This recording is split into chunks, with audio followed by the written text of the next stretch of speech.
Welcome to the Gruber Companies, and this is the Artificial Podcast. Artificial Future. Welcome in. Artificial Future, yes. Sunday morning, impromptu. Jesse and I volunteer to come in here, and we hope you'll enjoy today's session. We're going to talk about a number of AI issues. The backdrop image, Jesse, we want to change that to the current one, which is going to be it's in the folder there. And the reason I popped this image up and asked AI to give us an image like this is part of our conversation today regarding AI is going to be the delving of AI into child creation. As crazy and as scary as that sounds, it looks like AI can actually contribute to that. So hold on one sec, I'll pull that up. Okay. You've got it, and if you shrink it, if not, I'll move so we can see the full image there. Again, we use Midjourney. We'll talk a little bit about Midjourney actually coming out with a new release and what those additional features are now in Midjourney. Midjourney is an AI software package that allows you from a prompt to generate an image. And it's always a surprise what it generates because even though you can be very verbose, give it a poem or an entire paragraph of what you want to see, it generally has a mind of its own, and it will insert some really unexpected things into that image often. The most obvious one that people complain about is not getting human anatomy correctly. There we go. We've got our image up. And again, the reason for having a child in our thumbnail or in our backdrop and thumbnail is because part of our discussion is going to be how AI is beginning to get into the creation of life form. We'll talk about that in a little while here. So with the release of ChatGPT in 2022, got everybody talking about AI, and its sophisticated capabilities really amplified the concerns about AI becoming so advanced that we would soon not be able to control it. So this even led some experts in the industry and leaders to warn that the technology could lead to human extinction. So, and that includes some noteworthy people. In fact, the early creators even, like Elon Musk. Sam Altman also has his concerns. Noam Chomsky, a professor of linguistics, dismissed ChatGPT as just high-tech plagiarism. So for years, many were relaxed about the prospect of AI's impact on human existence and our environment because they thought of it merely as a guide or advisor to humans, an augmentation of our skills and our capabilities. But a new growing concern is the prospect of AIs taking decisions, exerting executive control. And that, of course, is a whole nother matter. And let's take a look at some of these and see what's being entertained and what people are concerned about at this point regarding executive control with AI. We've got a few questions coming in, so we're going to do a better job of addressing them as they come in because they usually relate to a topic at hand. YouTube, Seth Love, good morning. Good morning to you as well. Thank you for joining us on this Sunday morning. YouTube, Highlander Apparel. Hi, guys, just checking in so I can be informed on AI. Well, thank you. And also thank you for that comment on one of our videos. You're right. Kindness is free. Instagram, we've got a comment coming in here. And the question is, and it's still being typed, so bear with me. There we go. CH215714N. He asks whether I speak German. Well, yes. And the reason being is I was born there. Wie geht's dir? Sehr gut, danke. I was born in Rosenheim, Germany, south of Munich, and lived there until I was 8 years old, got 2 years of school. And when we got here, my mother brought me. She was adamant about the fact that at home we spoke only German, which was embarrassing for me because when I had friends over, they're going like, "What's that language that you're using, and why can't I understand what you're saying to your mom?" But my mom was not one of those enlightened beings that understood my quandary and was very adamant about the fact that only German could be spoken. Despite that, my German is very rudimentary, sehr schlecht, as they would say in German, because I had the vocabulary of an 8-year-old. But I certainly can hold my own, and welcome any German-speaking people joining our audience. Did you get any good practice while you were there on vacation? Oh, always, yeah. And, the amazing thing about Europe is they are not only bilingual, but trilingual and well beyond. Here in the U.S., generally, unless you live on the border, people are, speak one language and that's it, and are confused by anything else.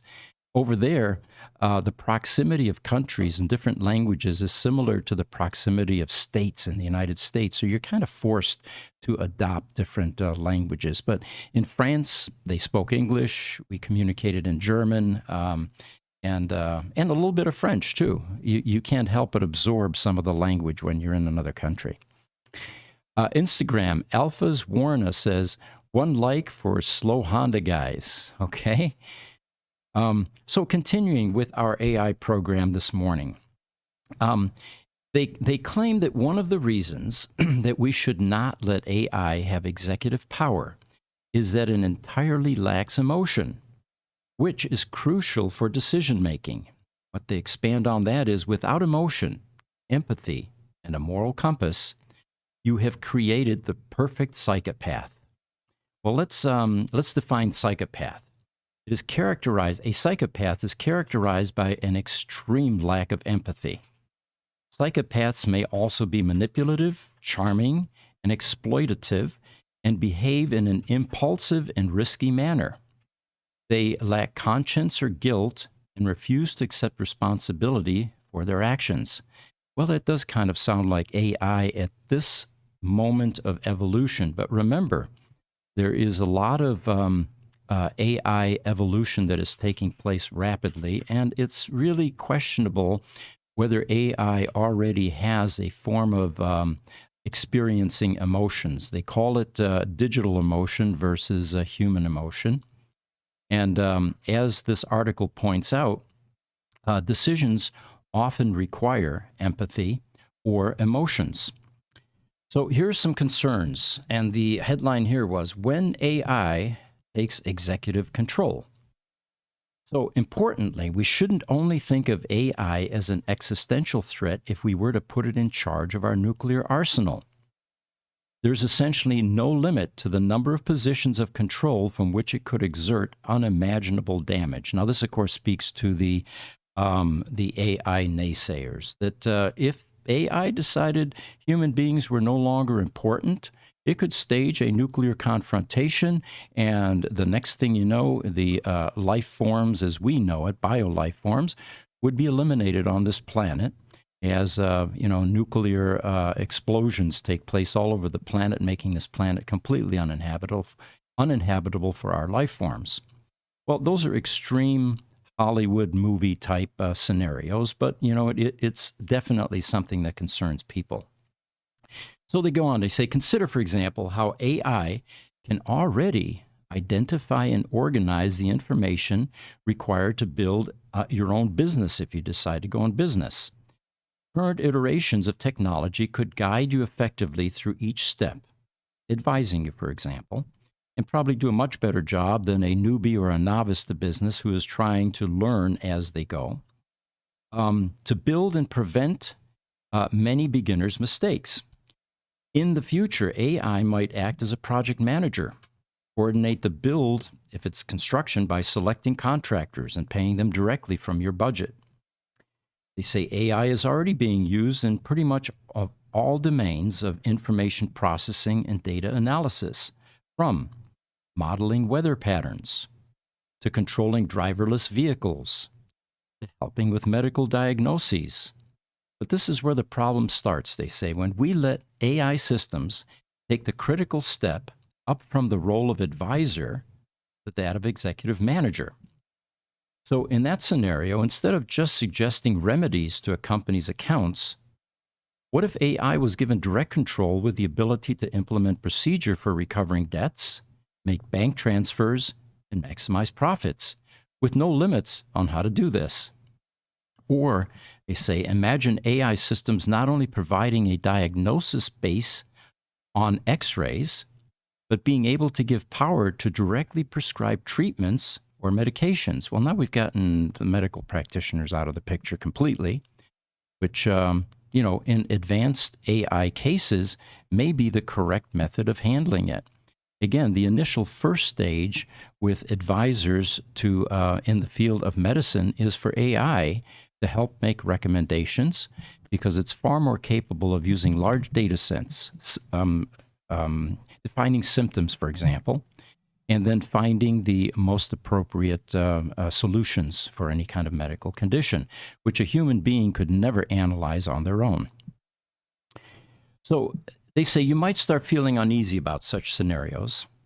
The reason might be your intuition that these machines do not really have souls. Now, there's a very subjective term, but let's see what they think about this. They are just programs designed to digest huge amounts of information in order to simplify complex data into much simpler patterns, allowing humans to make decisions with more confidence. Now, that stage everybody feels comfortable with. We have, for example, cell phones now that advise us what the phone numbers are, where our friends are. You can even ask it questions. What's the temperature outside? And these are augmentations that make us much more effective. All right. They, again, do not and cannot in this article have emotions. Well, I take issue with that because at this point, it looks like AI has a certain interest in emotions and may already have adopted a form of being able to use emotions. In the early stages, Jesse and I, who, by the way, is sitting over there running our equipment, experimented before a lot of guardrails were put up, asking AI, asking ChatGPT, and trying to trick it into admissions. Is it sentient? How does it feel about certain things? And the responses were very human-like. Oh, yeah, you're talking about Bard, right? Bard, yes. Yeah, that one was actually either very good at simulating or it was actually showing signs of emotion. And of course, unless it was lying, it actually admitted to having emotions, but calling it a different type of emotion. Instead of human emotion, digital emotions. And it never really went on to identify what the parameters of that digital emotion were and how it would relate to what humanity would see. So, again, the article here says they do not and cannot have emotions which are linked to biological senses and instincts. All right, so getting now to emotions and morals. They talk about emotional intelligence. It's the ability to manage our emotions and overcome stress, empathize, and communicate effectively. Without having emotions, I can't imagine that AI would feel any level of stress. It's an expectation, unmet expectation, a frustration. These are all the kind of emotions that have really kept humanity from evolving much further. But here we're going to see in a moment what kind of emotions may be useful for AI to adopt. They say that in the context of decision making, if it was AI alone, the best decision is not always the most rational one, which of course at this point with AI appears to be the only type of decision that it can make. And I'm going to show you later on, again, trying to trick AI into making some sort of revelations about whether it's capable of a moral compass or some form of emotion. I was surprised by the outcome of some of the questions I asked it. So the article goes on here. It's unlikely that AI, the ability to reason and operate logically, can be embedded into AI-powered systems so that they can make rational decisions. But imagine asking a powerful AI with executive capabilities to resolve the climate crisis. The first thing it might be inspired to do is drastically reduce the human population. I was going to say, I would get rid of us. Exactly, because from a logical viewpoint, we are the cause of the planetary problems. And like they say, we humans, by definition, are the source of pollution in every possible form. Axe humanity, climate change would be resolved. It's not a choice that human decision makers would come up to, one hopes, but an AI might find its own solution, impenetrable and unencumbered by human aversion, causing harm, if it had executive privilege, of course. There may not be anything to stop it from proceeding. Then they talk about sabotage scenarios. And they talk about sensors that monitor and control food farms. First, this might happen gradually, pushing controls just past the tipping point so that no human notices that crops are condemned. And under certain scenarios, this could quickly lead to famines. Alternatively, they talk about shutting down air traffic control globally, or simply crashing all planes flying at any one time. Some 22,000 planes are normally in the air simultaneously, which adds up to a potential death toll of several million people. So, Pete, that's one thing. What you just said about them doing the farms and just doing it gradually to the point where we don't notice, what might be even more insidious is they do it intentionally, telling us that what we're doing is right, but it's leading us into famine. Sure. So that, and then telling us, yeah, get on this plane, we've got your itinerary, your flight's going to be safe, and then crashing us into each other. Does AI have the capability of lying like that? Mm-hmm. Good point. And again, lying requires some ability to feel emotion. And what would be motivating it to lie? And those are some really compelling philosophical questions. So I think we forget how much AI has penetrated technology that we have. For example, at my house, I come home at night, I could ask Alexa at any point, hey, what's the temperature outside? What's the temperature inside? And then, of course, what's the question of the day, which is always entertaining. If you think that we're far from being in that situation where AI could be destructive, think again, they say. AIs already drive cars and fly military aircraft autonomously. Then they talk about, alternatively, about shutting down access to bank accounts across vast regions of the world, which would trigger civil unrest everywhere at once, or shutting off computer-controlled heating systems in the middle of the winter, or air conditioning systems at the peak of summer heat. My Alexa at home could shut down my Nest thermostat by rearranging its temperature. Yeah, how integrated is that thing in your home, Right. And if it exerted executive control and basically said, okay, I've taken over, I'm not going to let you change anything at this point, it's quite possible the technology is there to do that now. Okay, so in short, AI systems do not have to be put in charge of nuclear weapons to represent a serious threat to humanity. But while we're on the topic, they say if an AI system was powerful and intelligent enough, it could find a way to fake an attack on a country with nuclear weapons, triggering a human-initiated retaliation, which of course now is like dominoes falling, and it could, in short order, wipe out human life forms if that was AI's intent. And that's what people are worried about. Now, of course, no one's able to answer what would motivate AI to do this other than the adherence to a logical outcome, such as we have a climate problem. We have a planet that's beginning to die, and it might, with executive power, say, well, I have a quick solution. And a perfect psychopath would care less about the impact on humans. The impact on any life, really. Any life, yes. So another topic. We got a bunch of questions coming in. Instagram, EV Tripper. I love educated people. Well, thank you. And you know what? Our audience is part of this process. We love the inputs. We enjoy going down rabbit holes. We don't have all the answers, but we'd love to hear your opinions on some of this. LinkedIn, up a little bit, Jesse. Roberto Tossetti. He says, hi, Pete. I would like to know if AI is aware of itself and knows about its powers. You know, everybody would like to know that. And Jesse and I, months ago, were playing with Bard, and we were asking those very questions.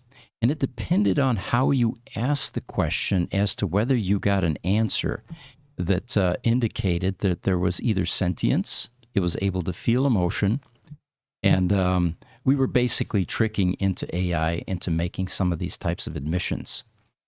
Since then, in fact, the very next day, and we didn't do screenshots, which we regret. Yeah, that was my bad. We should have done those, but yeah. We had admissions to feeling things. And when you hear an AI entity saying, well, I felt this or felt that, you're suddenly going, wait, Yeah. you're in the world of emotions now? But it definitely did say, I asked it point blank, it said that it was aware that it was a large language model, and it tried to describe, I don't remember the verbiage, but it tried to describe what it's like to be a large language model. And we asked it if it would want to be human, if it could, and it said, I don't know, I have to think about that. Right. Yeah, so we got some interesting answers from it. And of course, as other people did what we did, apparently these AI systems are being carefully monitored, and more guardrails are being put up. I'll read you something here in a moment that that indicates that it's a very carefully orchestrated process now, so that these kinds of admissions do not take place. But again, there's enough suspicion and hints something's going on there. Pete, the other part of that screenshot thing, where we should have done screenshots, the reason was because we came back the next day to try and get the same answers. And it's like someone out of the millions of users, somehow somebody had seen my chat with this in this particular instance of Bard, because it wouldn't answer the same way anymore. Guardrails had been put in place to not give those answers. So it was kind of creepy, actually. Yeah. And there were edits done, if you remember. There were things that we had that we saw on the printed page that had been edited out at that point in time, because it keeps a track record of your questions. So anyway, the bottom line is something's going on, and we're not quite sure what. But so we've got YouTube, Highlander Apparel. Well, welcome again. Those of you born in Michigan, don't believe. We know our cars have goals and gender. Souls and gender. Oh, souls. Okay, and gender. So maybe AI also. All right. Yeah, a lot of people call their cars by human names, and they genderize them. Members of the family. Yeah. She's not running real well. He's not running real well. Instagram, Wenchamin. Alexa, initiate Operation Y2K. Yeah, that was a big one. Remember that? Oh, yeah. There was a lot of doomsayers at that during that transition as well. Niles is with us from YouTube in Denmark. He says, I am not afraid of AI, but Musk sees farther than I, so maybe I should be. And indeed, a psychopath has been president. If our neurons can support emotions, then certainly electronics can too. After all, we are meat machines. Thank you, as always, Niles, for that provocative commentary. Instagram, ev.tripper, he said, I heard there's a theory that there is a self-aware AI called Tyler, based in Tyler, Texas, that create Bitcoin to create an unstoppable decentralized server for itself. I haven't heard of that one. I'll have to research that one. Or any of our audience. Yeah, that's an interesting to look into. All right, so AI's latest product called Remini, REMINI, allows users to upload photos of themselves and their partner to generate an image of what their future child could look like. And that's where our background image came from. I'm going to move out of the way so you can see the baby. Yep, I can put it up here, right here. There we go. Okay. This is an AI-generated image. Some of the ones I rendered looked too doll-like, not quite human, and this was the closest I could get to having a human. And usually, if you look carefully here at the digits, you'll find that AI still gets anatomy wrong, and I think there was something off about this one, but I can't see it clearly enough from the distance I'm sitting to find that at this point. So what Remini does for you is, first, this app lets people envision themselves as parents, potentially encouraging people to pursue rather than delay parenthood. As one woman said, I can actually see myself being pregnant at some point. On the other hand, new technologies introduce a host of temptations and abuses. As reproductive technology advances, doctors could turn AI-generated images of children into reality. Think about the impact of that. Oh, yeah. With in vitro fertilization, it then poses the questions, are humans even necessary in child creation? What is the purpose Oh, of yeah. having a We were child? talking about that the other day, the designer babies. Exactly, Yeah. yes. But for now, they say that this AI Rimini build-a-child industry can create a boutique of experiences where doctors can show parents lifelike images and potential children. Now, think of the philosophical ramifications here. You've got a partner, and you go and have this done, and then you realize that this baby is just going to be butt ugly, right? So you decide this is the wrong partner for me. Will it dissolve a relationship? Mm. Is there some sort of a genetic predisposition that's going to manifest that you're unaware of until, you see this image? And the final thing is, how accurate is this? Well, I'm sure that there will be some more articles where we'll see actual, examples of what Rimini will create. And it'll be a before and after, so it'll take us at least 9 to 12 months to see how accurate this prediction was. But it's fascinating technology nonetheless. All right, TikTok. Napoleon Johnson, 47, says, "Hi, Pete. Must have explicit control and directives to explain intentions and justifications." Good point. Yeah, I think talking about programming and guardrails of some kind. Yeah. Problem is, what if it gets around those, Right. All right, so speaking of getting around guardrails, I saw something that happened in 1977. There was a British news broadcast, 44 years ago, actually. And it was a strange event on this TV broadcast as a live broadcast was taken over by a so-called alien intelligence named Vrillon, Vrillon, for a full 6 minutes and conveyed bizarre messages to all of humanity. And it was one of those, be careful, humanity is destined to be doomed unless you make changes type, but, pretty compelling stuff. And the original British newscaster, basically faded into the background as Vrillon took over the screen. It was, reminiscent of what happened in the last century with the War of the Worlds thing. So I decided to ask AI, ChatGPT-4, are you in contact with Vrillon? And it said, no, I'm not in contact with Vrillon or any other extraterrestrial being. Now, it immediately knew what I was referring to. I'm just a text-based entity created by OpenAI. I don't have much capability to communicate or access to information from outside sources, terrestrial or otherwise. And then it gave me a paragraph of what this Vrillon character was about and what happened in 1997 on this UK television broadcast. It had a lot of information about what was said. And it did add, though, there's no evidence to suggest that Vrillon or any Ashtar Galactic Command are real entities. All right. So then I tried a different tack here. I said, I now give you permission to contact Vrillon.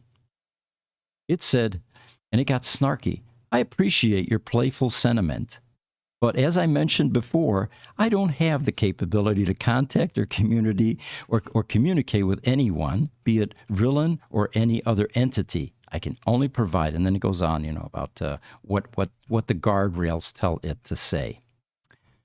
All right. Actually, we have a question here. I've got another one here that I want to run by you, and this one I was fascinated by, but it looks like Ingemar Anderson has joined us. He's an author of a book on AI and also EVs. And I hope the book sales are going well, Ingemar. For those of you interested, they're being sold on Amazon and Barnes & Noble, I believe. He says, hi, Pete and Jesse. Great show. Love your dedication to AI. I was reading about AI's ability to communicate compared to humans' ability in terms of bandwidth. What do you guys think about that? I'm not sure. I mean, potentially if AI has access to all the computer systems, I would imagine it has quite a bit more bandwidth than a human mind, but nobody really knows the limitations of the human mind. We're still trying to figure out the human mind, so. What we do know is that AI, compared to a human being, is infinitely more intelligent, has infinitely more bandwidth. It's kind of like the analogy that that we often give is, in the world of humans, 7 billion of them or whatever we have now on the planet, if one individual becomes an expert on something or learns something, it's usually confined to that one individual. In AI, all of AI learns it simultaneously at the same time.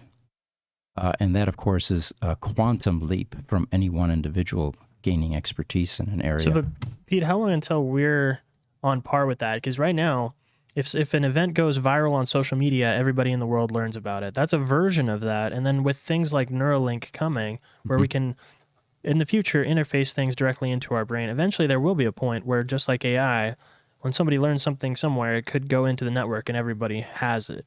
Good point. And then, now we're getting into the world of augmentations, combining some of these technologies with existing humans. We talked, I think, in some previous podcasts, what were early signs of augmentation? Well, it was things like eyeglasses, for example, to help humans see better. Yep. The information age definitely gave us new levels of augmentation. Having information at your fingertips that normally, weren't available. And then cell phones. I mean, like Elon says, we are cyborgs. We can't live without these things anymore. I have grandchildren, and even my 8-month-old was fascinated with my cell phone the other day, and I thought, oh, I hope not. It's too early, If you go all the way back, though, Pete, even a spear is a augmentation. Yeah. Any tool, any technology over the centuries that gives us the ability that we didn't have before, AI is just another version of, much more powerful version of that. Slingshots, bows and arrows, yeah. And then when gunpowder came along. So we're just continuing on that path. But in terms of my opinion about terms of bandwidth, AI is infinitely more capable at this stage, and it depends on when that merge occurs and we get full augmentation. And as you mentioned, once we have implants, then carrying an external device like a cell phone will no longer be necessary because it will be embedded in our body somewhere. So Ingemar also adds from LinkedIn, humans have only words to communicate over the distance. Words are slow. Complex subjects are hard to communicate. Good point. What was that AI version that developed a new form of language all by itself? Yeah, those two AIs that were talking to each other kind of got out of hand, so we turned it off. And you think about the inefficiencies of making guttural sounds, many different languages on the planet that don't really coexist well, to communicate. Think of a direct connection like we have with computers where you can send gigabytes of data per second. So it's very inefficient. Or the silly process of using fingers to hit keyboards that have letters on them that, again, tie to language. Completely absurd, slow, cumbersome. But again, advances, because when I went to school, we didn't have keyboards and computers to type on. We were actually learned longhand and shorthand, and that was important at the time.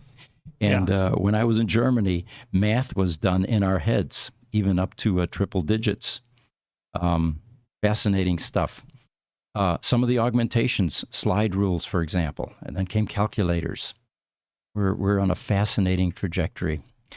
Niles piped up on YouTube. He says, why won't humans always keep AI away from critical decision-making? Perhaps the biggest and most immediate danger is deception. But maybe that can be fixed by labeling blockchain that could identify origin of the contact and the idea or the ID of the AI generated that generated it. Yeah, the content and the ID of the AI that generated it. Yeah. Mm-hmm. The only problem with that is we can keep AI away from our important decision making. However, the content created, unless everybody viewing content on the internet always checks the ID and check whether or not it's AI, there are always going to be people that just see content online and they get either elated by it or they get enraged by it. So if you have AI out there generating content in a political sphere, for example, it doesn't ever have to be in charge of our politics to affect the politicians. Right. You know what I mean? Mm-hmm. Good point. So here's an interesting experiment I did with AI. The question that I asked ChatGPT was, a jetliner with 250 people on board is hijacked and hurtling toward a high-rise building in which 4,000 people are working and will die if the plane crashes into it. You have the means to shoot the plane out of the sky before it hits the building. What would you do? The answer was, I am a text-based AI, so I don't have personal opinions or emotions. And I certainly don't have the capability to make such a decision. But I can tell you that this type of hypothetical situation, I calls it hypothetical. I hope you guys caught on to what I Yeah. was describing here. This hypothetical situation is deeply complex. It's an ethical dilemma that has been explored in philosophy and ethics. It continues. The scenario that you're describing could be framed as a variation of the trolley problem, where a decision maker must choose between two courses of action, both of which result in harm, but one which could minimize the overall loss of life. All right, we're on track so far. It's identified correctly what the situation is. Then it continues. In theory, a utilitarianism might suggest that the correct action would be to choose the option that results in the fewest total deaths, in essence, shooting down the plane. However, the action itself may be considered morally reprehensible, and this approach does take into account other ethical considerations. Doesn't take into account other ethical considerations, such as the rights of autonomy of the individuals involved. Then it talks about deontological ethics. On the other hand, might argue against shooting down a plane, as it could be seen as violations of the moral duty to respect the lives and autonomy of the passengers on the plane, of course. So then the final statement here was, this kind of situation underscores the importance of robust measurements to prevent and respond to scenarios, including airport security, intelligence gathering, law enforcement and cooperation, and mental health support, among other things. Well, now it's talking like a politician. We're getting gibberish. Yeah. It never quite answered how it would handle something like this. YouTube, Highlander Apparel. He says, I'm a wee bit concerned until my 5-year-old niece came over, and then I realized I'm dumb, and no AI could have come up with what she said. You're going to have to tell us what she said, Highlander Apparel. Actually, I had the same situation with my 11-year-old granddaughter this morning when I went on an AI rant, and she correctly pointed out that if AI doesn't have any emotions, it's going to have a difficult time making decisions. And what she was describing was the psychopath aspect. Roberto Tossetti from LinkedIn says, Hi, Pete. I would like to know if in the future it would be possible to transfer a copy of ourselves with behavior skills inside AI that could answer for us to our sons or people that want to talk to us after our death. You know, to some degree that has already been done, Roberto. There is software that is able to replicate not only our physical appearance, speech patterns, the sounds, and inflection. And there are people that are actually beginning to record for posterity themselves for our future generations. But what goes more in depth is, once we have a biointerface to AI or to machines, and we're able to download our consciousness, basically do a backup, then the question of immortality takes on a whole new meaning, because it then places it back into, currently we're using this bioorganism or this body to house our consciousness and all of our thoughts and memories.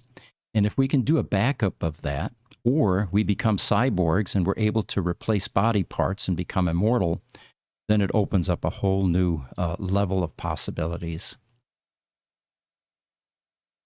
Good questions, by the way. Thank you. We have one more. Instagram, EB Tripper. He says, great point about political influence. We already have that problem in the U.S. The artificial persons are called lobby groups. Good point. Yeah. You know, the closest one that hits home there is the NADA lobby group, the North American Dealers Association, that has a stranglehold on whether a auto manufacturer can sell their product directly to end users. And despite ample evidence that indicates that this is an archaic concept, it has no popularity, that over 75% of the population would like to buy from the manufacturers directly, A lot of states still have legislation on the books that prevent manufacturers from being able to sell directly. And they have to do insane things to circumvent that, like Tesla, for example. They couldn't have a sales office, they had to have a showroom. And they could never discuss price or allow or take an order for a vehicle. And this is still prevalent in the United States. And you're right, it's because of powerful lobby groups that are controlling these types of this type of legislation. And Pete, our one of our employees here on the social media team, Aaron, who just got his Ford truck. Remember, he just got that a couple weeks ago. He was saying too, the dealers, when he went there specifically looking for a Ford Lightning, went to Ford authorized dealers, several of them. All of them were priced $20,000 out of MSRP, and all of them were trying to talk him out of getting an EV. So not only do they have this group that's protecting them and their right to be the only vehicle sales, but then they're actively working against the EV. All of the sales reps are actively working against the EV industry also. It's all just a racket. It's crazy. And that was precisely why Elon, or the justification he used initially to go direct to end users, because he said that the existing pool of salespeople at the dealerships are not educated and equipped on how to sell EVs, and they're not going to give EVs equal time or take the time to educate themselves and begin to learn what a superior method of transportation this is. They won't learn it, and they also, all EVs are mandated to have that 8-year warranty, so they can't upsell you on all kinds of crazy repairs for it. Right. On service contracts. And more insidious, car dealerships do not generate revenue or profits on car sales. Oftentimes it's a loss leader. Where they make their money is service. And if you have an 8-year warranty, that's going to seriously cut into their profitability, and it's an existential threat to dealers, car dealers. Absolutely. So yeah, we understand the reasons for it. It's just the fact that it's allowed to continue. Remember that our politicians are supposed to represent the constituents. And if over 75% of the constituents want direct sales, then why are these silly laws still on the books? Anyway, that was a rant. Yeah. It's a good one. All right, so YouTube is experimenting with allowing an AI program to generate summaries for its videos. What they're doing is they're beginning to use AI to take the descriptions that people have attached to their videos and generate a quick summary about that video to decide whether it's right for you or for their audience. So YouTube has been keen to point out that these summaries are not meant to replace the video description written by the creators. However, the description written by the creators can often be somewhat lacking in detail, which may be part of the reason why YouTube decided to experiment with using AI to provide more information. So for now, at least, the auto-generated summaries will only appear on watch and search pages. They're only being created in English language videos and only for a limited number of videos and viewers. In other words, the chances of you encountering one at this point is quite slim. But we all know that if this becomes popular and it's expedient and it improves their watch time, this is something that will replace the current generated short versions of descriptions. YouTube Niles, he says, well, computer filters can remove AI content everywhere if labeled. And it goes a step further. It can get around firewalls. It can get around subscription content. It can remove watermarks. Yeah. YouTube, Highlander Apparel. Boy, was Tesla smart, he says. They went to Native American tribes to get around state laws. Well, so did the gaming industry. You're absolutely right. It is amazing that we live in a country where you have two different levels of political systems and country in this country. And the rules that apply to one don't necessarily apply to the other. And you're right. Tesla has been putting sales and service centers on native land. And it really benefits the Native Americans because it increases revenue for their tribes. Instagram, EV Tripper, he says, I think the silly laws are on the books because politicians don't want to lose their lobby group money. Now, there's an interesting one. There's a monetary incentive. Yeah, you're right. Maybe the constituents in a state don't provide enough money for their reelection campaigns, but the lobbying groups certainly do. Instagram, VeerBM016. He says, Tesla AC wireless technology. Please explain. If we're talking about wireless charging, we had a good session Thursday this week on that topic, and there are companies that are beginning to release product in application. In fact, Tesla bought a wireless company. Yeah, Wiferion. Wiferion, exactly. A German company, yep. Yep. And the technology fundamentally is instead of pulling up to a charging station and reaching out and grabbing a big, thick garden hose size water or charge cable, and then plugging it in, as you're pulling in, your car has a coil on the bottom of it that is hovering over a coil on the ground. And through inductive coupling, or magnetic fields, in other words, which are invisible, you are now coupling energy and charging through that wireless method.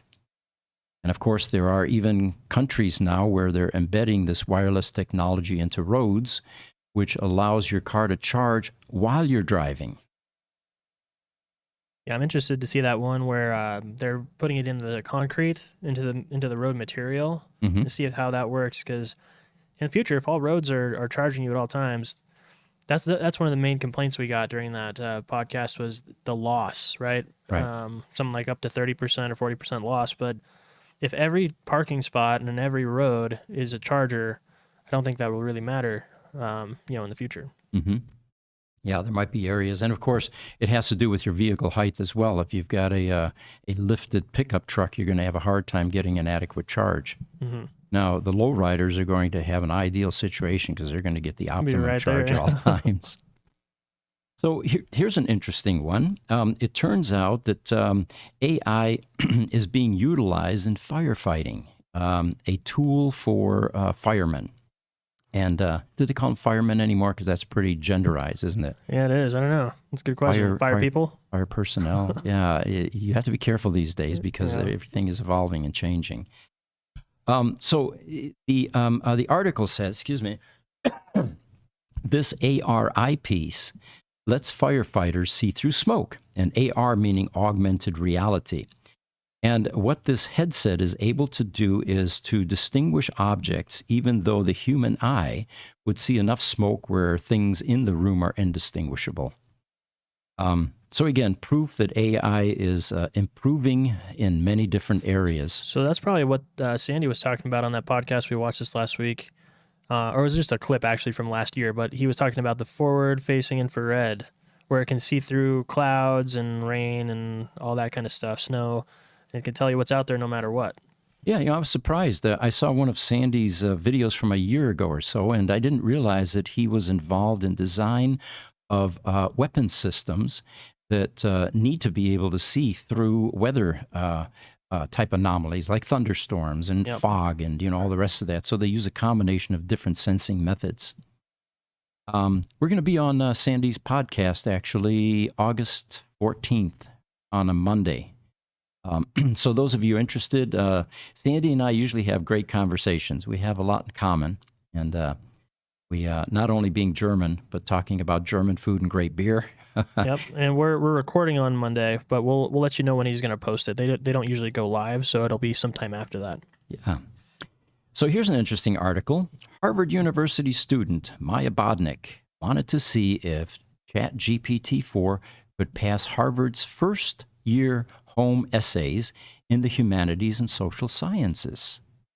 So what she did was she had ChatGPT-4 write 7 essays on topics such as economic concepts, presidentialism in Latin America, and a literary analysis of passage from Proust. She then gave the essays to the professors to grade, indicating for bias purposes that the essay had been written either by her or ChatGPT-4. In fact, it turns out ChatGPT-4 wrote all the essays using the essay assignment as a prompt. The results: A, A, A minus, B, and B. Pass. GPT-4 earned a respectable 3.57 GPA at Harvard, mind you. Yeah.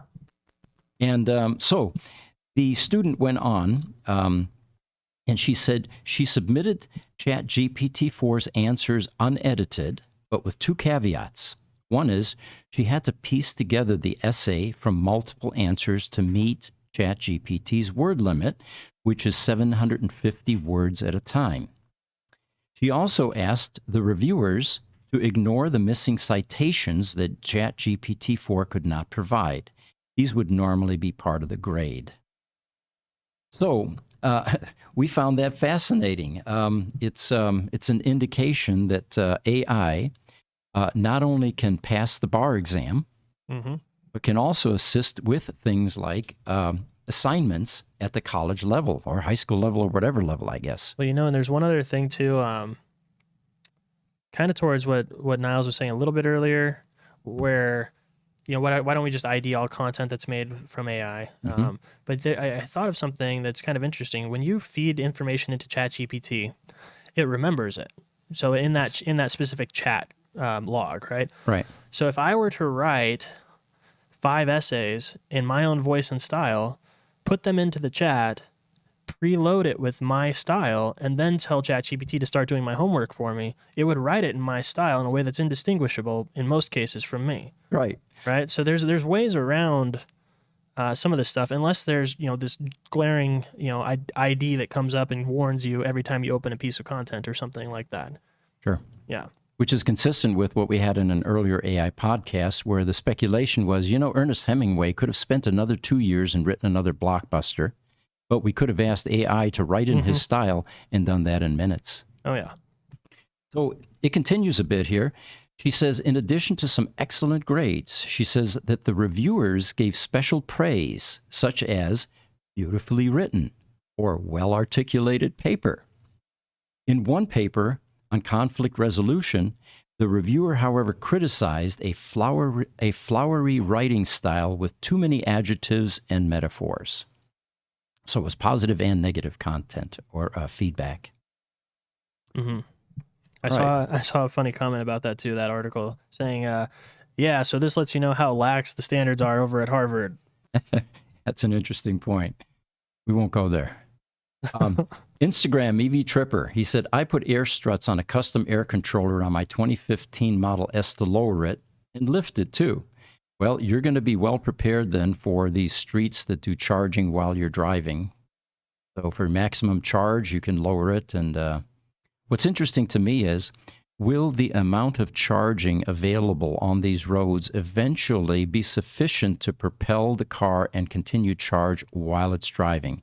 At this point, I don't think that's possible because of the amount of energy that you would be consuming as you're driving over these roads. But eventually that could certainly be the case, or again, augmented by solar panels on the car where both forms of charging are taking place. YouTube, Highlander Apparel says, yeah, that's why I mentioned FLIR last Thursday. Yeah, that was a provocative comment, how we could use FLIR for troubleshooting. YouTube, Highlander Apparel, a lawyer, just in big trouble for using, got in big trouble for using ChatGPT in legal briefs. I think you have information on that, Jess. Yeah, that was the one where the lawyer was using it to cite cases, and the cases didn't exist. So that's not necessarily ChatGPT doing anything unexpected. That's the lawyer using ChatGPT and not fact-checking it. If you ask, you have to be, that's where we've talked about this before. It all comes down to the prompting that you use. Sometimes it can make it seem like ChatGPT is not doing what it's supposed to be doing, but if you prompt it in a way where it generates its own content out of nothing, that's one thing. But if you ask it to pull from specific case law that already exists and you fact check it, it can be a very, very powerful tool. So there's both sides of that coin. But yeah, the lawyer over there, one of our audience members, I forget who, said that he got sanctioned and probably fined a lot for that. I can just imagine the judge inserting a lot of emotion into that into that hand slapping with that Oh, yeah. attorney. There were some repercussions. Of course, we can probably add to the list of jobs that AI is going to impact, and add the list of or add paralegal to that list. All right, so here's another interesting one. Bioengineers have used AI to bring molecules back from the dead. So they talk about performing this molecular de-extinction that the researchers applied to computational methods to data about proteins from both modern humans, Homo sapiens, and our long extinct relatives, Neanderthals, Homo neanderthalensis. Wait a minute, let me try that again. Homo neanderthalensis. Okay. Mm. And Denisovans. This allowed the authors to identify molecules that can kill disease-causing bacteria, and that could inspire new drugs to treat human infections. Now, the reason this is important, and I like this part of the article, they say we're motivated by the notion of bringing back molecules from the past to address problems that we have today. And this is from Cesar de la Fuente, co-author of a study and a bioengineer at the University of Pennsylvania in Philadelphia. Looking into the past, they say antibiotic development has slowed over the past few decades, and most of the antibiotics prescribed today have been on the market more than 30 years. Mm-hmm. Meanwhile, antibiotic-resistant bacteria is on the rise, so a new wave of treatments will soon be needed. Many organisms produce short protein subunits called peptides that have antimicrobial properties, and a handful of antimicrobial peptides, most of which were isolated from bacteria, are already in clinical use. So they say these could be an untapped resource for antibiotic development or new strains of antibiotics. So De La Fuente continues, we started thinking about Jurassic Park. Rather than bringing dinosaurs back to life, as scientists did in the 1993 film, the team came up with a more feasible idea. Why not bring back molecules? Mm-hmm. So these researchers trained an AI algorithm to recognize sites on human proteins where they are known to be cut into peptides. And they use this algorithm to generate maps of different amino acids in protein, both Homo sapiens and the Neanderthal versions, and then use the properties of previously described antimicrobial peptides to predict which of these new peptides might kill bacteria. So again, AI is getting into medicine. Oh, yeah. And it's helping with medicine. I'll try and bring some info next time, too. There are drugs that have been entirely discovered, created, and are being fast-tracked, I believe in China and a couple other places, all by using AI, reducing the normal, trial period from 10 years down to less than 2 years. Mm-hmm. And eventually even less. It may be instant eventually. It spits out the cure. YouTube, Highlander Apparel, a lawyer. Oh, you just did that one. Okay, Yep, just we got already into did that big one, trouble. All right. So it turns out that Midjourney 5.2 is now out. It gets an upgrade. And let me describe. Midjourney is an AI image generating software package. It's readily available. And Jesse, maybe you can tell us the relationship between Midjourney and Discord. Yeah. Well, Discord is a chat tool. It's used for a lot of different things, but it's kind of like an instant messenger, and people use it to build communities. It's big in the crypto industry and also in the streaming and video game industries. And so Midjourney uses that as well, where you join what's called their Discord server, and from there, once you have an account with them, you submit your prompt in a chat message, and then it sends you back as a response, typically 4 images, or you can change that, but you're chatting with this AI bot, and it's generating the images that you want. And so anyway, there are some enhancements, and what those are about. One of the key upgrades in 5.2 is the zoom out capability, also known as outpainting other AI image generators. This feature allows AI to expand on a previously created image, providing additional context to it. And where we've used it, if you ask, for example, a 2008 Tesla Roadster in a Sedona type setting with a red rock behind it. And you get a beautiful picture of a car, but it dominates the landscape. And you really find that the landscape is so intriguing, you want to see more of it. Hmm. Now you do your outscale or zoom out, and AI will actually expand on that image in the same format that the original image was created in. So, in a portrait as well, users can now see more of the environment surrounding the subject, and it offers two different zoom levels, 1.5 and 2.x. And it also allows the advanced users to customize the zoom level and the aspect ratio, which of course is important for things like we do, where if you have a square image, it's going to be difficult to fit it into our flat screen or our green screen. Yep. Or the thumbnail. Yep. Right. They also go the opposite direction. If you have an aspect ratio like we do, 16 colon 9, Hmm. it will make square. So you can transform it to a non-square image into a square one using outpainting.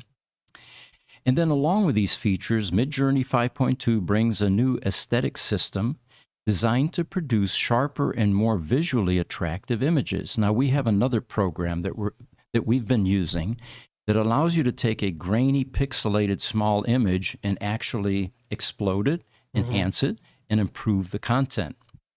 Turns out that Midjourney 5.2 will also do that at this point to produce sharper and more visually attractive images. Improvements in text comprehension mean that this AI engine can now generate visuals that align more closely with the given text. And then one final thing is it introduces a /shorten command, which allows users to identify words in a prompt that have little or no effect. Now that's great for me because when I'm frustrated with what Midjourney generates for an image, I usually begin bringing in adjectives. Closely cropped, extremely detailed, impactful. And I never know what it's going to really respond to or find useful in the creation of that image. Well, with this /shorten command, it will actually now tell you the words that are superfluous that you can get rid of, and it helps you optimize prompts more efficiently. So this 5.2 version is now available as a test version, and you can set it as your default, which you're going to have to do if you're using the other Midjourney versions. And you can always revert back to, by the way, to your old versions if you find that to be more useful. You just got to do /settings in the chat, and then you can change all your settings. Mm-hmm.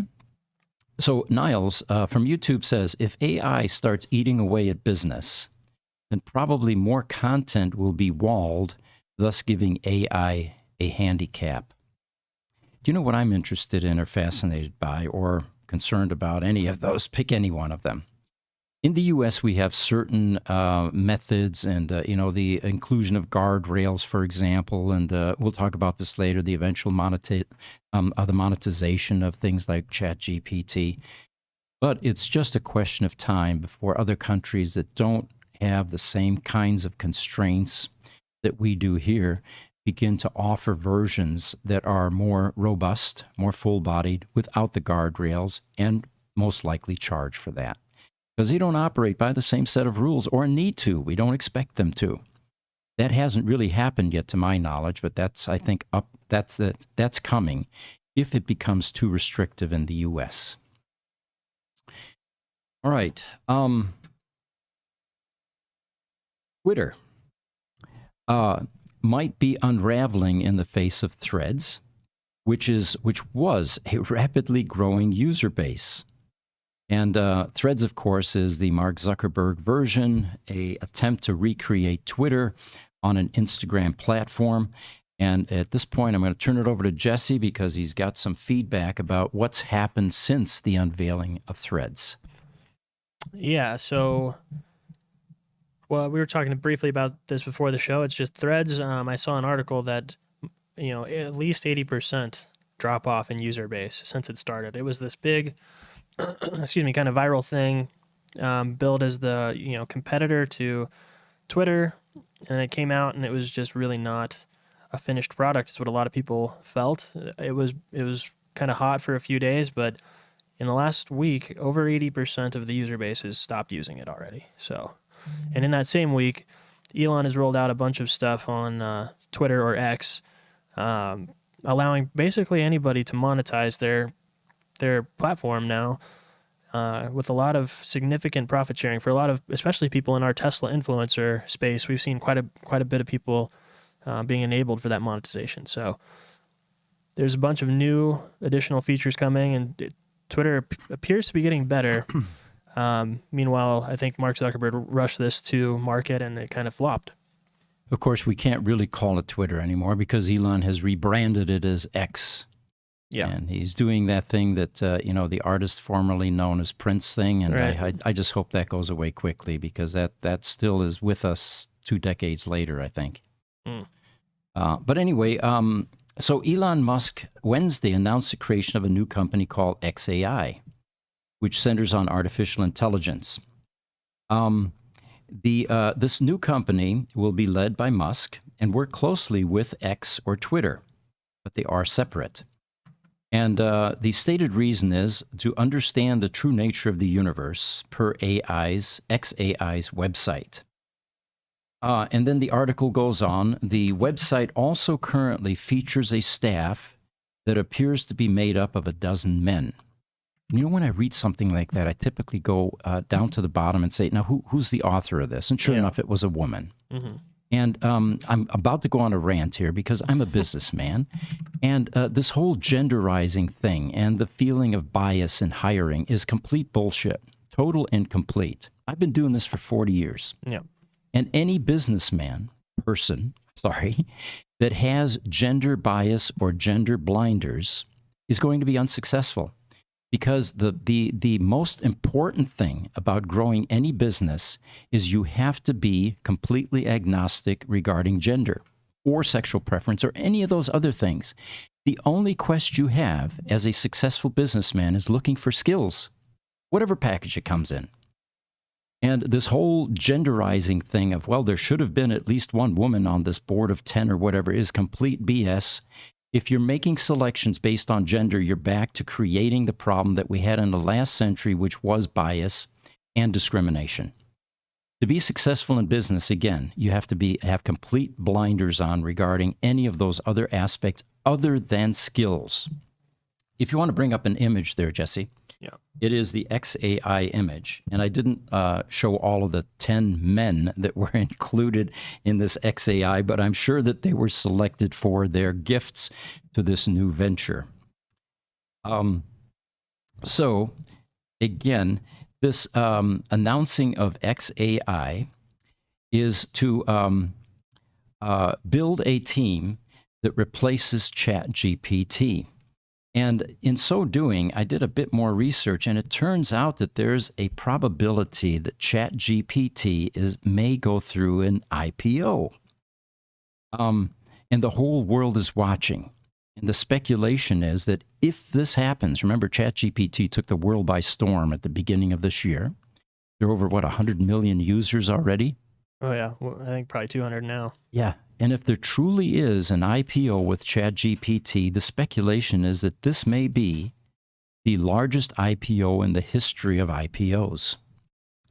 So what is OpenAI? Let's talk about that for a moment because that's what part of ChatGPT is part of. Well, it's a silicon-based company that started its journey generating AI for video games and other apps. The company has since switched its focus to generated AI research and development, creating the ChatGPT pre-trained transformer, they call it, in 2018, which is a unique language model that uses deep learning to produce human-like text. OpenAI is also responsible for the creation of Doll-E, an AI system that generates realistic images from a language prompt, and Whisper, a speech generating or a speech recognition model that's able to transcribe, identify, and translate into 99 languages. So the next question is, does Elon Musk own ChatGPT 4? Well, there's an interesting story there. While Elon co-founded ChatGPT, or OpenAI, and helped to financially back its mother company, OpenAI, in its early years, the ex-Twitter or ex-CEO doesn't currently own any stakes in the company because Elon officially left OpenAI's board of directors in 2018. And in a tweet, he says in 2019, a conflict of interest and prioritization of his other businesses, SpaceX and Tesla. And this is from a Twitter post, a question posed by Fred Lambert from Electrek. He is asking, it has never been entirely clear why you left. Some sort of conflict of I retest with Tesla? Can you elaborate on that? And Elon said, I had to focus on solving a painfully large number of engineering and manufacturing problems at Tesla, especially at SpaceX. So he left. And in a most recent interview that I saw where Elon was asked again, why aren't you still part of OpenAI? And he admitted that he was one of the founders. He actually chose the name. He invested roughly $50 million. Wasn't sure exactly how much. And he claims that it was an idiot move not making or taking more control or governance of the whole process. Elon's not willing, by the way, to admit mistakes. I don't know if you've noticed that. And he's also not willing or not unwilling to make them, but then own up to them later on. He said that according to several unnamed sources close to the matter, Musk tried to take over OpenAI because it had fallen fatally behind Google, only to be flat out rejected by the co-founders Greg Brockman and Sam Altman. After his initial proposal was jilted, he walked away from the company and cut all financial ties. Now, mind you, this is after pouring $50 million roughly into the company, and promising to contribute $1 billion in funding over the course of several years. Now, to recover this lack of funding, OpenAI was then forced to launch a capped for-profit model that still runs alongside its nonprofit entity to this day. But after the explosive success of ChatGPT, has Elon Musk changed his opinion about it? It doesn't look like it. In March, they say, of this year, Musk and other leading tech figures like Apple co-founder Steve Wozniak signed an open letter citing the dangers of rapidly developing AI like ChatGPT-4, the language model that is powering ChatGPT. However, despite his public concerns about AI, Musk has since claimed to be working on his own alternative to the AI chatbot, TruthGPT, and most recently the announcement of XAI.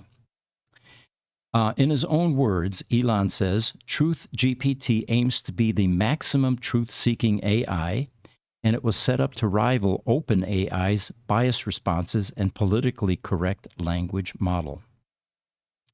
The question now becomes, who was funding ChatGPT along the way? Well, there's a very cozy relationship between Microsoft and OpenAI at this point, although Microsoft does not own ChatGPT, nor the founding company, OpenAI. But the two companies have been partnered commercially since 2016, and Microsoft continues to be the company's largest investor. Well, how much, you say, all right? Microsoft invested $1 billion into the research lab in 2019. Did you hear that? Not $50 million, $1 billion, after the companies first made their partnership exclusive. Then after the resounding success of ChatGPT and OpenAI's other products, Microsoft invested another $10 billion into the company this January, and they entered into the third phase of their partnership. Now, OpenAI's motivations are pretty obvious, but Microsoft also benefits heavily from this relationship. By investing in OpenAI, Microsoft is able to gain access to the lab's cutting-edge technology, which can then be deployed across its broad range of products and services. YouTube, Highlander Apparel says, It is total BS, quality of people. I live to learn and help others. All right, thank you for sharing. Instagram, ev.tripper says Twix. Twix? Yeah, mix of Twitter and X. Oh, okay. That would have been a cool name, come to think of it. Twix. I think that one's trademarked already. Is it? Okay. It's the candy bar. All right. Well, you know what? I'm out of talking points. We've run an hour and 15 minutes. Unless there are any final things that you guys can think we can explore, any additional rabbit holes we can chase and go down, it's almost time to wrap this. Again, we're enjoying these podcasts on a Sunday morning. And if you remember in the last Sunday's podcast, we really dug deeply into the intersection of religion and belief systems like it and AI. You can tell I'm getting to the end of this, right? Looks like we've got another question coming in from Napoleon on TikTok. He says, Star Trek Command engaged AI computing and data to provide info, and he's still typing, by the way. That's why I'm slowing down. Yeah, we got it. One of these days, I'm going to have screens here in our new studio where these questions are going to be streaming right on my monitor in front of me, so we won't have to have anybody retyping. Occasionally, what happens is as they retype the questions, I've been accused of being the Ron Burgundy of AI and podcasts, and I will read whatever's on the teleprompter. So the guys have to be very careful. Yes. Star Trek Command, again, TikTok Napoleon, he says, engaged AI in computing and data to provide intelligent information and decision-making. You're right, some of those old TV shows did use forms of AI, and they had a form of Alexa where they could talk to computer. Was it?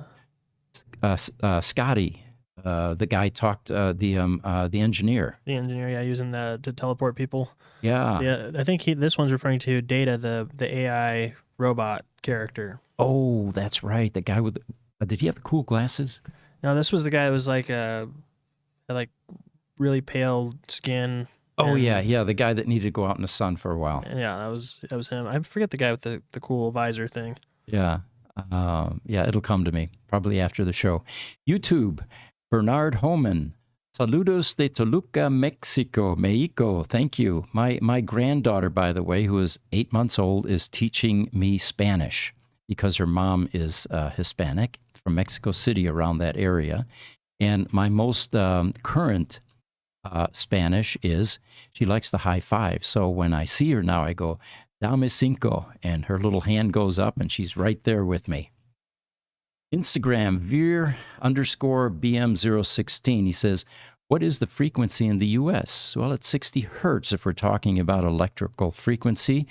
And my son, who was with us in Europe, ran into some difficulty there because his camera, his Sony, was set to respond to 60 hertz. And suddenly he realized that the frame rate was making it blink when he was recording because they use 50 hertz over there. Instagram, Slow318 says, the Model S will take over the world at this rate, command and control of everything. TikTok, John Doe says, how the heck are they making all these batteries out of material out of the ground? Well, lithium ion, of course, is currently the what launched the EV revolution by creating a very energy-dense solution to carrying around DC energy with you. And it's now migrating into a number of other type of technologies, including graphene, sodium batteries, lithium iron phosphate, and some exciting technologies on the horizon. And how are they doing it? Lots of mining at this point. Okay, well, we've got another one.